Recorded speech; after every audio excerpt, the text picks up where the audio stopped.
we're studying the Exodus on Sunday nights, aren't we? And we've reached the fourth and fifth plague. And last week we saw Egypt stricken with biting insects, didn't we? Bites from below and then bites from above. God created lice from the dust. And then he sent swarms of probably mosquitoes to afflict Pharaoh and his people. I don't know if you've noticed, but the severity of the plagues is increasing as time goes on. So plagues 1 and 2, they caused aggravation, didn't they? So the waters turned to blood. So that's annoying because now you've got to dig holes to get water. And in the second plagues, there were frogs everywhere. It's annoying, it's unhygienic, it's disgusting, can't sleep. But there was no real physical pain involved. But last time, the strikes got more intense. Now Pharaoh and the Egyptian people are feeling physical discomfort. God had caused them pain. They had little bites all over their bodies. They're uncomfortable. Well, tonight we'll see that God's wrath increases against Pharaoh once more. Death is going to visit the Egyptians for the first time. Yahweh is going to strike their cattle. So we've got just 2 points this evening, and we'll draw our lessons as we go. We're picking our story up with a little bit of bartering going on. Point 1 is the compromise. Pharaoh wants to compromise. So for nearly a week, the king of Egypt has been bitten by midges and mosquitoes and insects. And his servants, you can imagine, they're constantly wafting flies away with those big feather things. And Pharaoh's had enough. He's miserable. And so he summons Moses and Aaron to the palace for crisis talks. And here's his opening offer, verse 25. Go sacrifice to your God within the land. This God of yours, he must be real. He must be powerful. He's worthy of worship. But you've got to serve him the way I tell you to. It's no good leaving Goshen and disappearing off into the desert. You've got my permission to serve Yahweh. But you've got to do it under my authority. You do it in my territory. Pharaoh wants to compromise, doesn't he? Verse 26, Moses said, it would not be right to do so, for the offerings we shall sacrifice to the Lord our God are an abomination to the Egyptians. If we sacrifice offerings abominable to the Egyptians before their eyes, will they not stone us? We must go 3 days' journey into the wilderness and sacrifice to the Lord our God as he tells us.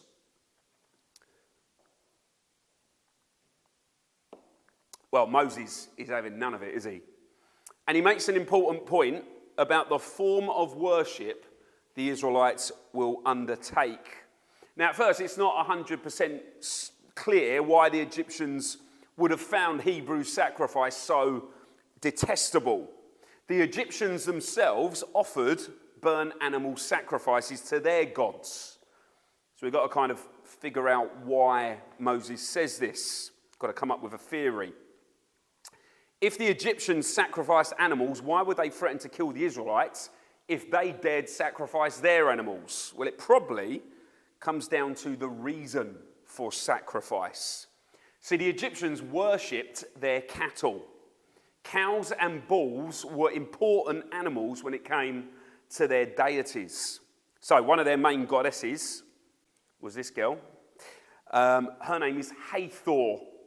Hathor was believed to be the goddess of love, beauty, music, joy, and motherhood, not to mention fertility.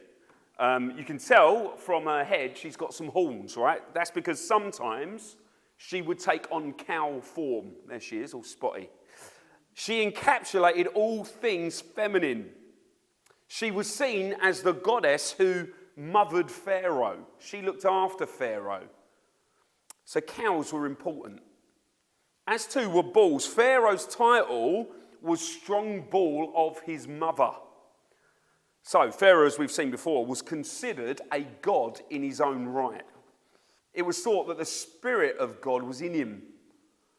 And his spiritual counterpart, so Pharaoh had like a guy in the spiritual realm representing him. His spiritual counterpart was a bull, a god by the name of Apsis. And there was a whole cult around the worship of this bull. If they didn't have a bull, they had to go and search for one. And the bull had to meet particular criteria. So it had to be all black, but with just a little white triangle on his head. And it needed to meet other certain criteria as well, which we won't go into. But once they'd identified the Apsis bull, they would treat it like an idol. As you can see, that they'd honour it, they'd clothe it, they'd offer incense in front of it. They thought that the bull could tell them the future. So if it sort of wagged its tail in the right direction, that would tell them what was going on. They would treat the bull as if it were Pharaoh. So much so that on its death, they would mummify the bull. You can go and see these in museum. They've made these bulls, they mummified them as if they were a king. And crucially for us, they would offer burnt sacrifices to these bulls. They would, in essence, offer one holy cow for another holy cow. Here's a question then. What were the animals that the Israelites intended to sacrifice? What were those animals dying for? What were they dying in the place of? It's not a trick question. What's that, Jen? Yeah, humans, right? Or later on, they're going to sacrifice animals for themselves so they can come before God. So do you see the difference? Yahweh said, look, the human beings are more important than the animals. So an animal can die in your place. Whereas the Egyptians said, no. The animals are special. Some of them are gods. You can't sacrifice them for slaves. I mean, that's ridiculous. These people are slaves. You can't sacrifice a holy bull for a slave. Therefore, when the Egyptians see the Hebrews slitting the throats of black bulls and spotted cows and other sacred animals, well, they'll go nuts. And they'll try and kill us. They'll stone us to death. So no deal, says Moses. Verse 28, Pharaoh said, all right, I'll let you go to sacrifice to the Lord your God in the wilderness, only you must not go very far away. Plead for me. Ask God to take away these biting insects. Again, Pharaoh's still trying to have his own way, isn't he? Yahweh had told Moses that his people needed to go 3 days' journey into the wilderness. But Pharaoh says, well, you can't do that. You can worship me closer to home. You can leave the country, but don't go too far. You've got to worship under my authority. Well, it appears that Moses isn't going to bother arguing with Pharaoh at this point. He knows, anyway, doesn't he, that Pharaoh's going to renege on any promises that he makes. So, verse 29, Moses calls his bluff. Okay, he says, I will plead with the Lord that the swarms of flies may depart from Pharaoh. And then look, Moses makes a point of reprimanding Pharaoh. Only let not Pharaoh cheat again by not letting the people go to sacrifice to the Lord. But of course we know the pattern. Verse 30, Moses went out from Pharaoh and prayed to the Lord, and the Lord did as Moses asked. And he removed the swarms of flies from Pharaoh, from his servants, and from his people. Not one fly remained. All those bitey flies suddenly drift off into the night. But of course, once they're gone, once Pharaoh can have a nice evening without being bitten and sucked on, he changes his mind. His resolve returns. Verse 32, Pharaoh hardened his heart this time also, and he did not let the people go. There's a very important reminder for us here this evening, and it's a reminder about the purpose for which God has saved us. So to explain, turn back a few pages to Exodus chapter 4. Exodus 4 and 21. This is where Moses is meeting the Lord for the first time with a burning bush. Exodus 4:21. And Yahweh said to Moses, when you go back to Egypt, see that you do before Pharaoh all the miracles that I've put in your power. But I will harden his heart so that he will not let the people go. Then you shall say to Pharaoh, thus says the Lord, Israel is my firstborn son. And I say to you, let my son go that he may. Now what does God say? Let him go so that he might be free, because slavery and oppression is really bad. No. Let my son go that he may really enjoy life in the promised land, because I want him to have a nice life. No. Let my son go so that he might serve me. If you refuse to let him go, behold, I'll kill your firstborn son. This is important, right? The primary reason that Yahweh rescues his people is so that they might serve him, worship him, glorify him. Think of the Westminster Shorter Catechism for the Presbyterians amongst us. If I asked you, what is the chief end of man? Anyone know? Excellent. Man's chief end is to glorify God and to enjoy him forever. Notice, glorifying the Lord is first. Our own enjoyment flows from that. The freedom, the milk and the honey, the blessing flows out of our worship to him. What does the world do, though? What does Pharaoh do? God says, these people are mine, they will serve me. But Pharaoh says, no. Really, they're mine. I'll let them serve you. So Pharaoh's offer of compromise is not compromise at all, is it? He still thinks he's the king. He still wants the glory and honor that only Yahweh deserves. Back to us then. That's too soon. If we're saved to glorify and serve God, we've got to ask ourselves, where does that happen best? Where is the best place for that? Where, as Christians, do we experience the fullest sense of God's presence and power and beauty? Where is it that the Holy Spirit is felt the most palpably? Well, a simple answer is when we gather together for corporate worship. When we gather together as a church family. See, we live in a generation of believers who've conflated the idea of honouring God with your life to worshipping God with your life. What do I mean? Well, these days you might hear people say, well, everything a Christian does is worship. Everything is service. So I can worship God as I queue up at the post office. I can worship God by playing Sunday league football instead of going to church. In fact, I don't need a church. I can praise and worship God perfectly well at home. Well, look, that's nonsense. God did not pull you out of Egypt so you could wander around the wilderness on your own.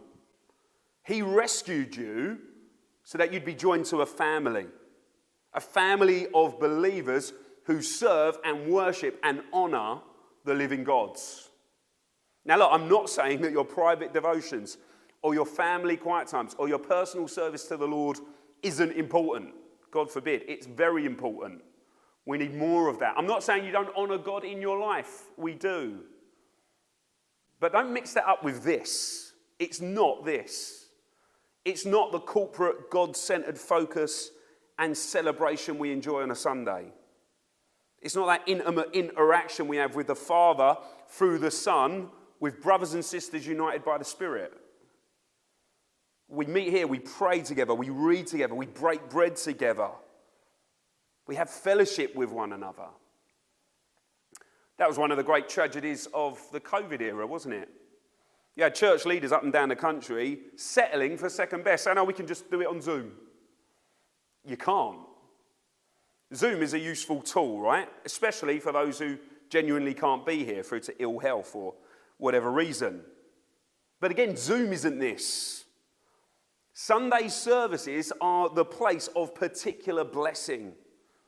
This is the place where you interact with God in a special way. Everything else is second best. I enjoy watching sermons on YouTube. As you know, I've gone to great lengths to increase our footprint on YouTube. But YouTube isn't this. Hebrews 10:25, what does it say? Do not neglect meeting together in person. Imagine if when you got to heaven, God sticks you in a side room and says, oh, you can watch the party on this screen. All the singing, all the dancing, all the feasting, you can watch it. You can't take part, but look, you can see it.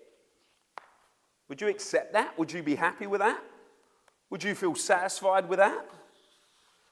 Well, of course not. So why are so many believers settling for that now? We were saved to serve and worship and honour him. Not individually, we were saved to do that as a church, as a flock, as a family. So Christian friend, do not neglect meeting together. Do not settle for second best. I know on a Sunday night I'm preaching to the converted. Maybe someone will see it on YouTube. Anyway, look, we've seen Pharaoh try and compromise. Second point,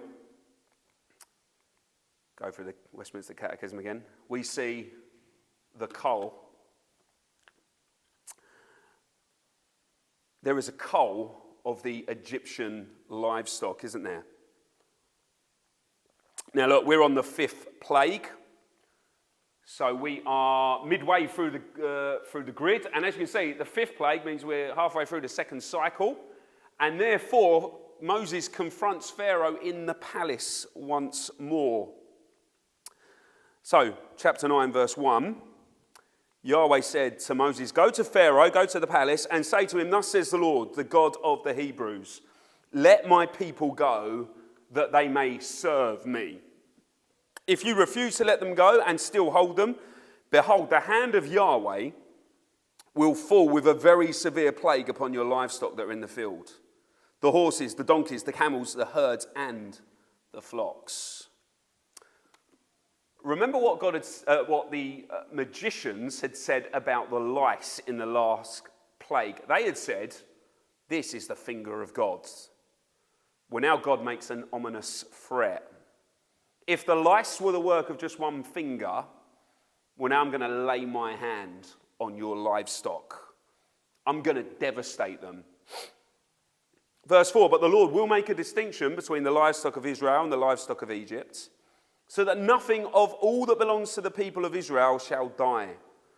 And the Lord set a time, saying, tomorrow the Lord will do this thing in the lands.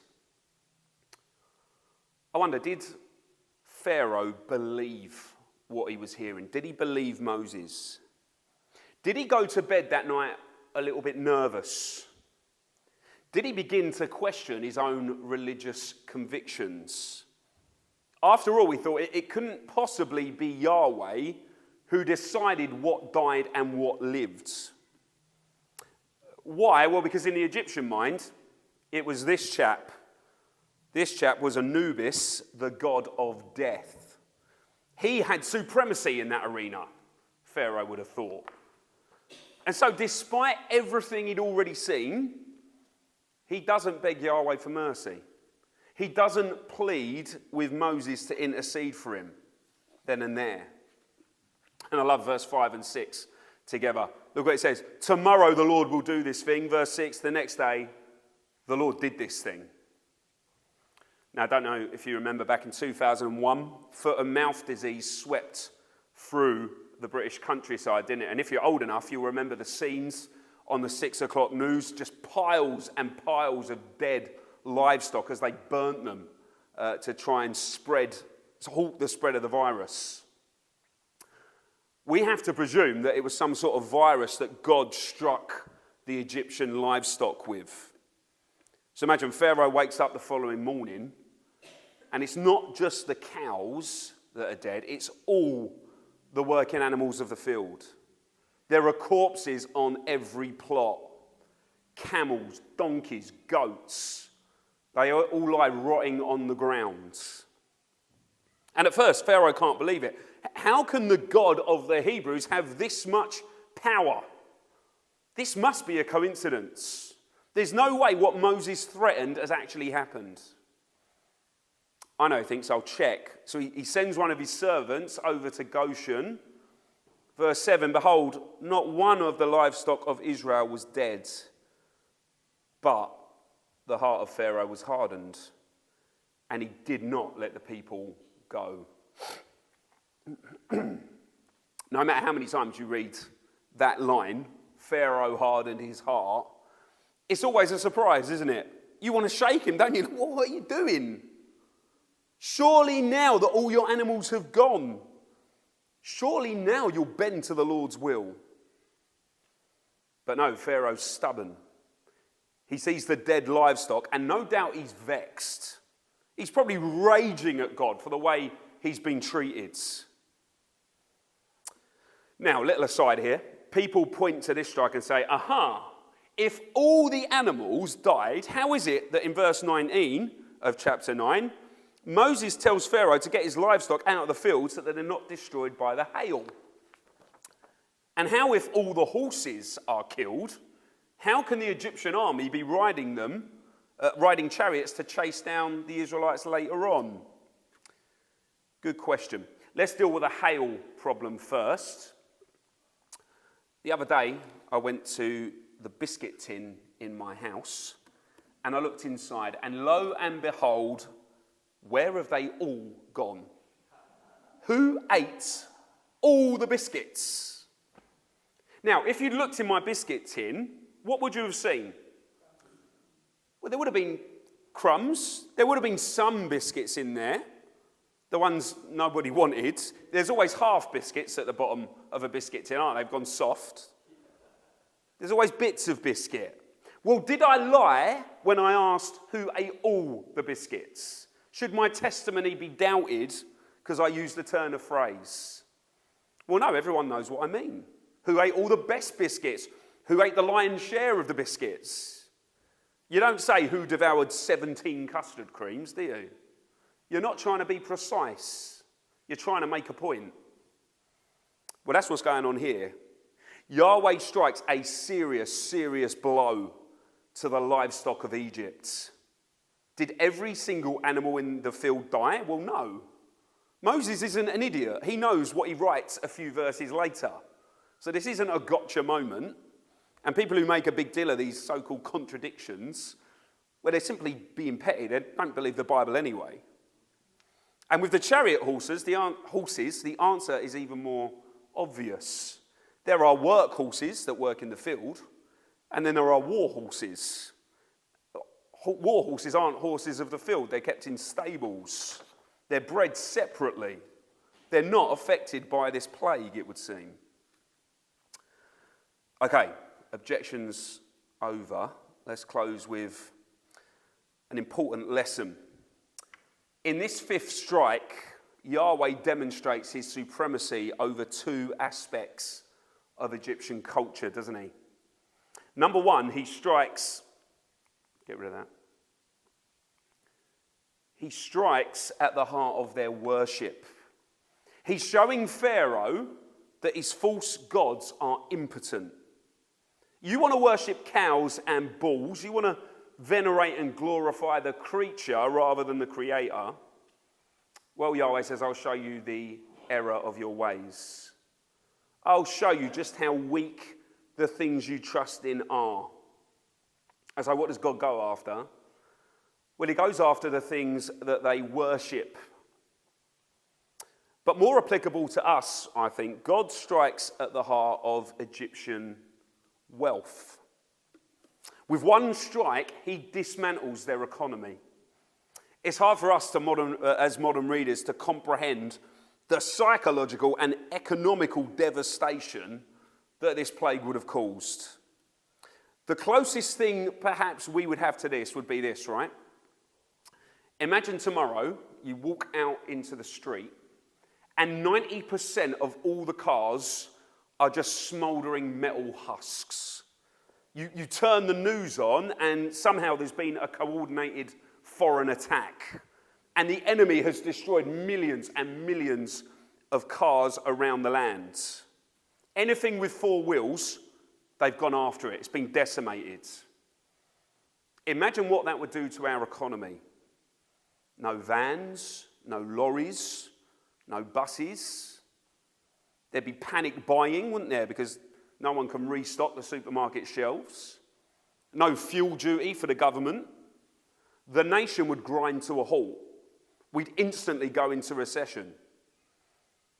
Well, look, cattle in the ancient world were even more important than cars are today. The Egyptian economy was an agrarian one. That means that cattle were central. Think about all the things an ancient person would benefit from if they had a few animals. So animals provided meat, they provided milk, they provided wool. They would provide the draft power for ploughing fields. They would transport people. Their dung was used for fertilizer. Horns were used for decoration and jewelry. The cattle count was actually used to assess taxation.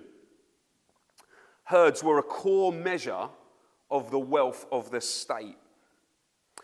Remember, back in Joseph's day, when there was a famine, when the people ran out of money, Joseph said, "You can pay me in livestock."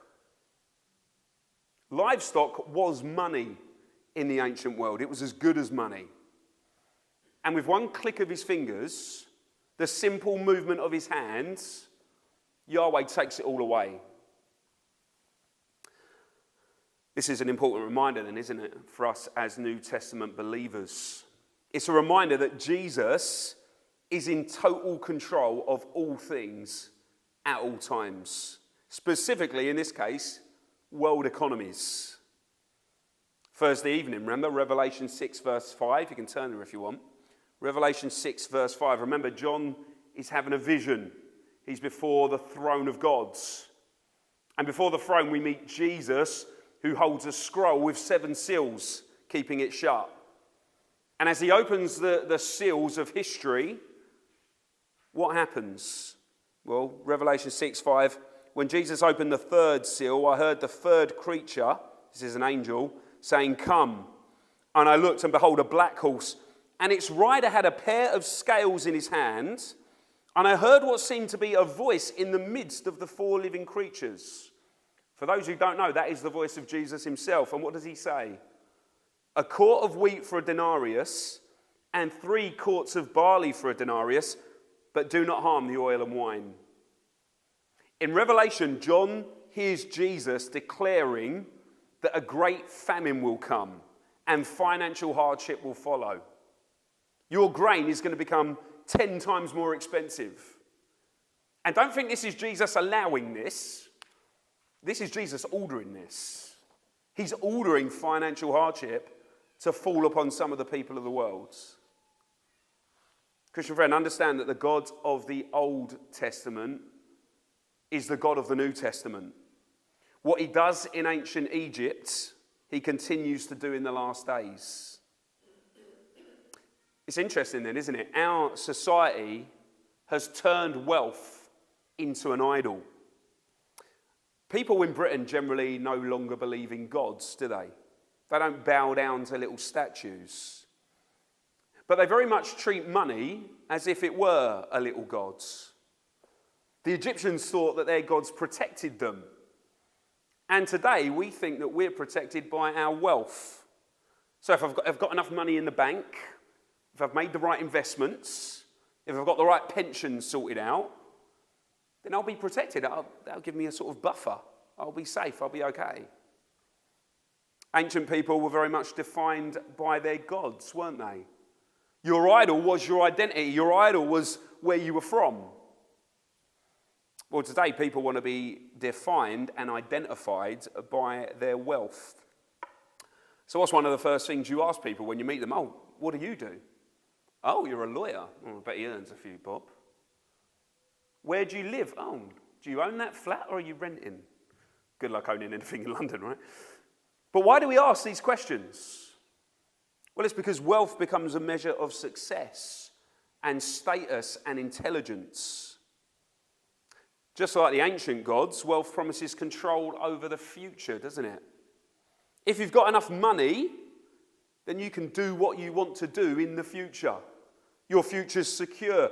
You're going to have more power over your choices. That's why you need a good financial plan now. Because our God, wealth, can secure our future.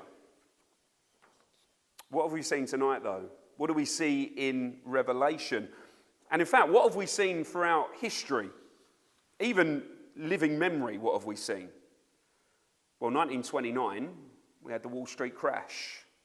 1973, the oil crisis. 1978, the winter of discontent. 1987, Black Monday.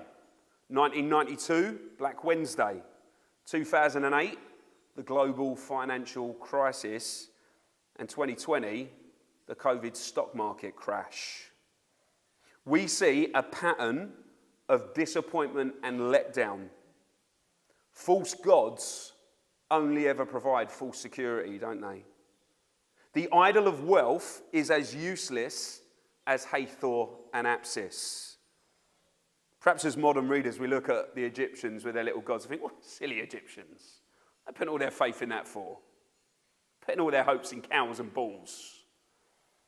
But meanwhile, we do exactly the same thing with our money and our finances.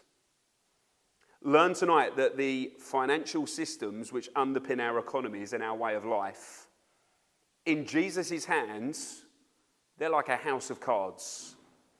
If he wants to, he can bring them down in an instant. Overnight, Yahweh cripples the Egyptian economy. And he has the power to do that today. The FTSE 100, the Nasdaq, the Dow Jones, they're impotent before the king. So, Christian friend, thank God for your wealth if you have some. Use that wealth wisely, use it kindly. Manage that which God has given you. But be very careful. Make sure your money stays in the right position. Make sure God remains on the throne of your life. Because after all, not one penny that you own here on this earth can be bank transferred into the new world, can it? And therefore, remember, in fact, we had it this morning, remember what Jesus says. Lay up for yourselves, therefore, treasures in heaven, where neither moth nor rust destroys and where thieves do not break in and steal. For where your treasure is, there your heart will be also.